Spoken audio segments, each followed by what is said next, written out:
What I did really was to evaluate what the city's strengths were. And they were the river, the lake, the Vieux Carré. Over and above that, the people, of course. The residents always make the city what it is. But from an historical and environmental and economic standpoint, those were the primary assets of the city. In addition to that, we had the French Quarter, which was a jewel. Canal Street was beginning to wane just a little bit. Shopping center was being built in Jefferson Parish. Retail sales were moving a little bit. We were still dominant. But it was clear that the downtown did not have the same vibrancy that it once had. There were 17 wards in the city. Every ward had a ward leader. Certain elected officers came from various wards. The recorder of mortgages, for instance, was from the 8th ward. The recorder of conveyances from the 9th ward. Civil sheriff was from the 7th ward. Clerk of court, I think, was the 2nd ward. And those wards kind of demanded that this is our prerogative. That's the way it's always been. I was fortunate in that I was serving at a time when there was a great sense of youthful participation. There was excitement about the civil rights movement. I began to search out for bright young people, white and black, and frankly they were not easy to find initially, but I found enough that really gave us some excitement and enthusiasm at City Hall, and I'm grateful to those young people to this day. Most of the staff at City Hall, I'm talking about staff people now, were anywhere from 22 to 30 years old. Integration clearly was the dominant problem, if you will. I would rather look at it as an opportunity that we had, but it was not easy. There was still resistance. There's some minor resistance today. But the people I selected, I think, acquitted themselves very well. And if people were going to complain, they weren't going to complain, but they weren't performing. They can complain all they want to for their own personal prejudices, but not because it wasn't performing. These kids were working at City Hall out of love more than for pay. We had staff meetings at 8 o'clock, and oftentimes I'd come back from a social function at 9:30 at night at 10 o'clock, and they would still be working. I'd have to chase them out of the office. We put a great deal of emphasis on CBD and on the Vieux Carré. The other thing that was apparent to me, Lester Kabikoff, and I give him an enormous amount of credit for it, convinced me early on that tourism was could be a great economic generator for the city. We had 1 or 2 hotels of any consequence. The Roosevelt was up in the Montleon. There was another hotel on Canal Street, but by and large, very limited. And the Rivergate was just being built. But we were not funding tourism. The city was putting up $25,000 annually to fund the whole tourist system. But there was also a serious problem the city had with the state government.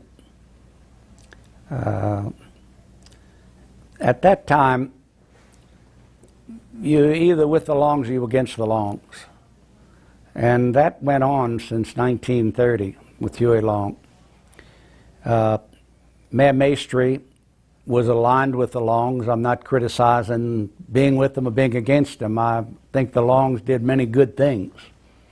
But politically, you were either with the Longs or you were against the Longs. And the city of New Orleans had always been anti-Long.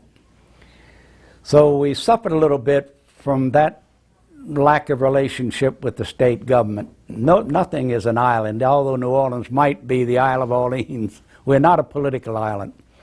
And we had very bad relationship with the rest of the state and with the state government.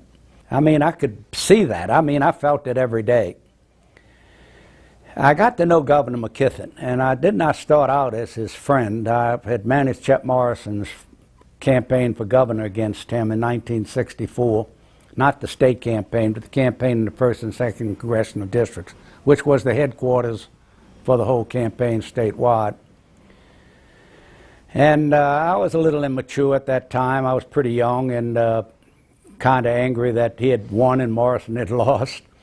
But I got to know McKithen and got to be one of his great admirers, and we formed a friendship. So when I came on the city council, I began to work with the governor. And I worked with him in the early stages of the mayoralty, and also with Edwin Edward when he got elected. I determined that I was never going to run for governor.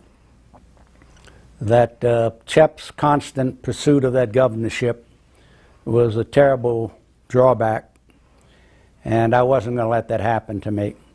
I was going to be mayor, and I was going to be the best mayor the world ever seen, and what I did after that, I'd go back to doing something else. We were relieved greatly of the financial stress that the city was under when we came in, even with that 1-cent sales tax. By virtue of the federal funding that was coming in. And we were able to do many, many things, one of which was to staff Baton Rouge properly during the legislative sessions and to reach out to the other smaller cities and help them with these federal programs that they were not aware of. It was a blank to them. It was new. They'd get a check and didn't know what it was for. and so we had a great outreach program to all these smaller communities around the state and made friends with them too.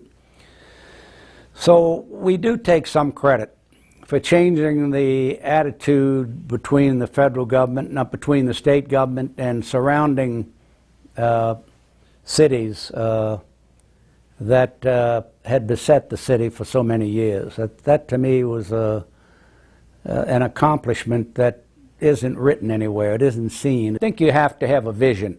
And I know everybody talks about vision, but it's a question of making a rational analysis.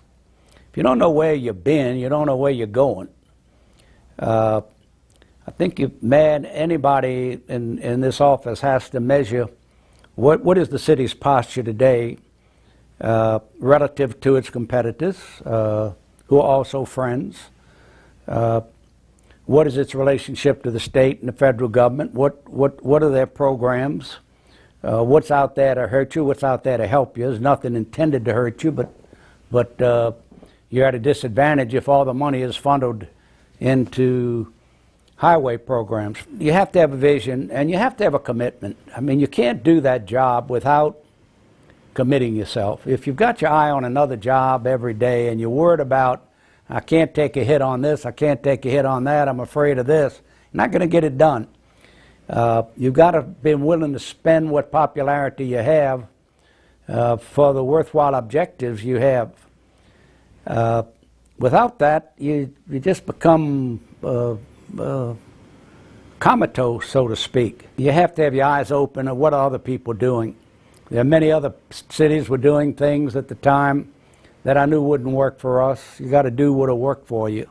Can't have everything somebody else has, and they can't have everything you have. But it's a matter of being observant, learning from other places, other cities, and other mayors, frankly. Have a big heart and try to understand it's not personal. You're going to be attacked and criticized, and the press, by and large, reports only the negative. They pointed out to me, it's not news that 60,000 cars passed that intersection without an accident. It's only news when an accident happens out of that 60,000. So, and I guess that was pretty good advice. I wasn't always able to live by it, but it was good advice.